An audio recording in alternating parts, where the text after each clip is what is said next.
Hi friends, welcome back to the channel. Today is an exciting video. We are giving you a tour of Palazzo Parisio in Decor, Malta. If you've been around a while, you know that I've grown up coming here, visiting family, and this is the first year we discovered this gem. You're gonna love it. Let's go. So we are in the entrance hall right now of Palazzo Parisio. It was designed by the Portuguese Grandmaster Manuel de Vilhena in 1733. The second owner of the palace was a Sicilian nobleman named Parisio, hence the name Palazzo Parisio. He came and owned this in 1737, and he bought this palace as a weekend retreat. So, quite the weekend retreat in my mind. The final and present owners are the Scicluna family. They're one of the wealthiest families in Malta. They began the work in 1898 and it was completed in 1906. Giuseppe Scicluna brought over a Sicilian architect and two top Italian artisans, who in turn brought a team of artisans with them to join up with the Maltese. There was a workforce here of 50 people for 8 years. A really cool detail about this entrance hall is that there are 4 marble statues that circle it that represent 4 seasons. So this one here is autumn, then we have summer, then over here we have spring, and last but not least, winter. You'll see throughout the palace gorgeous marble details, especially on the floors and the stairway. The marble was all shipped from Carrara and Siena in Italy, and the light fixtures were made in Murano. Let's continue on to one of my favorite details, the staircase.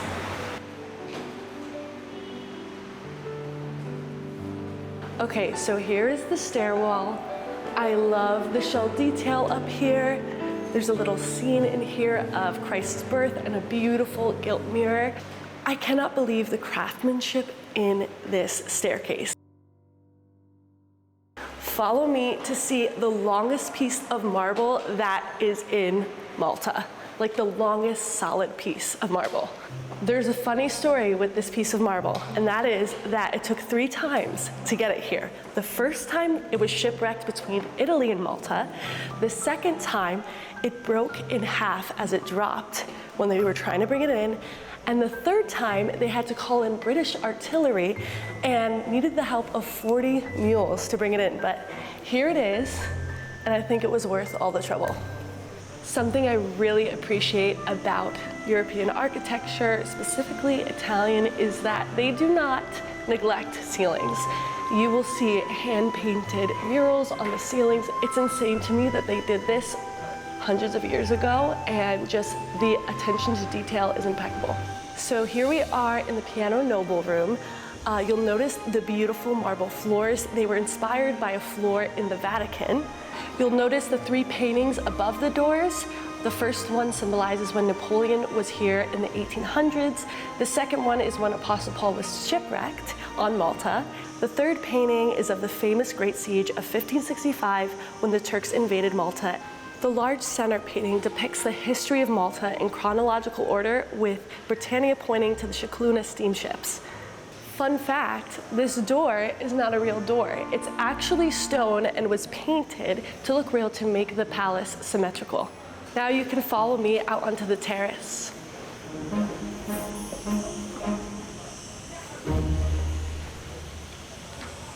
The view out here is incredible. You can see out into the gardens, which we will show you later. But can you just imagine this being your house and you coming out in the morning and enjoying this view? Like, it's hard to wrap my mind around that that was the reality of these families. Palazzo Parisio also hosts weddings. They're actually doing one today, so you'll see throughout that it's getting set up for that. So if you want a destination wedding, this is a good spot. Now follow me into another favorite room. I think I keep saying this, but this is the ballroom.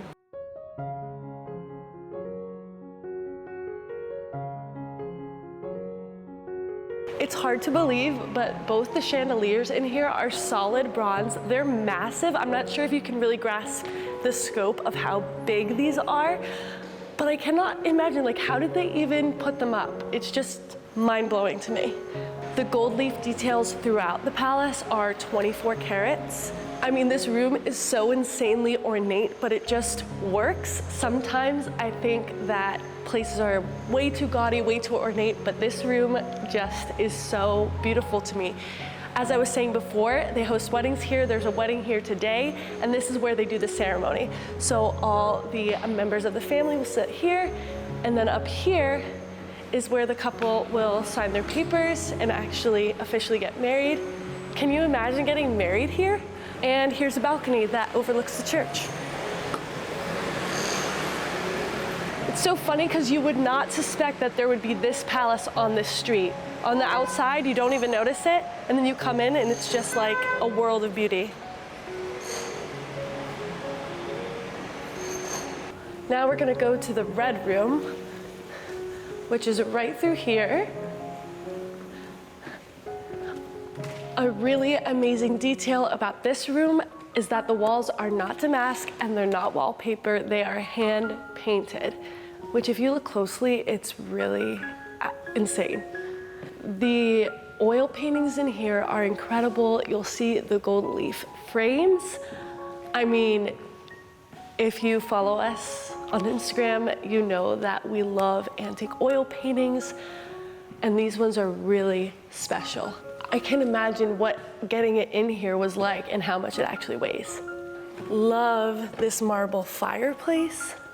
You'll notice on either side of this mirror are two antique oil paintings, and they are done by the Maltese artist Francesco Zara.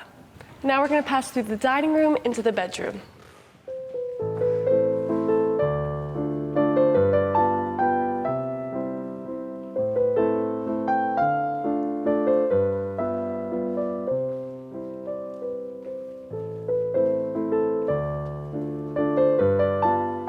So this is the only bedroom in the palace.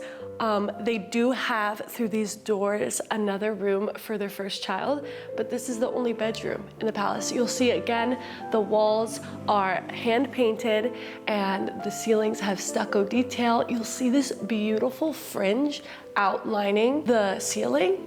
I don't think I've ever seen that before. All of the furniture is hand carved and was imported from Milan and designed specifically for the likes of the Marquis. Also, the mosaic floor is just incredible, and you're gonna see more of that throughout the palace. Now we're gonna pass through the Marquis study into the ladies' music room, another favorite room of mine, and you'll see why in a moment.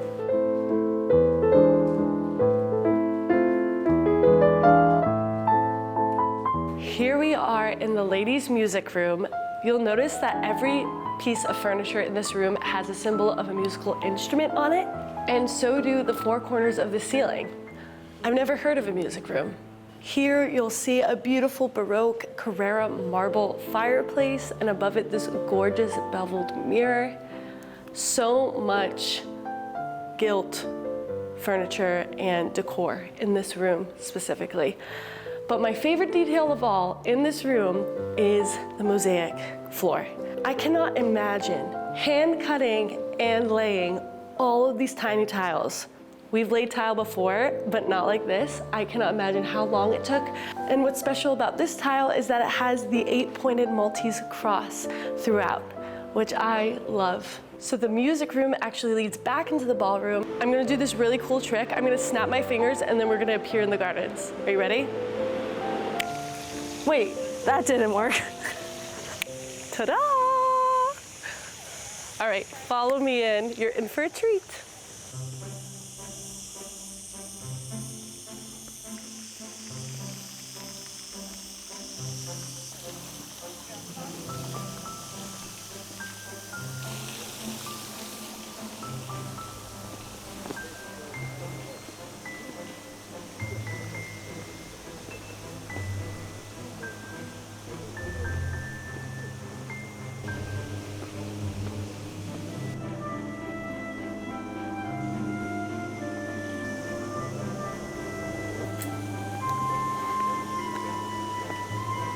The beauty of this garden really just speaks for itself. You'll see throughout fountains and pomegranate trees, beautiful flowers, orange trees.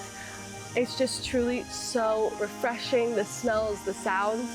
There's a restaurant at Palazzo Parisio that you can grab a lunch at. The food is incredible, and just take a nice afternoon stroll afterwards. We highly recommend visiting the restaurant and enjoying the gardens while you're here. Well, you guys, we hope you enjoyed touring Palazzo Parisio. We'll link their socials down below. If you ever find yourself in Malta, it is a must-see. Now we're gonna go enjoy a bite to eat at the restaurant, and we'll see you next time. Ciao.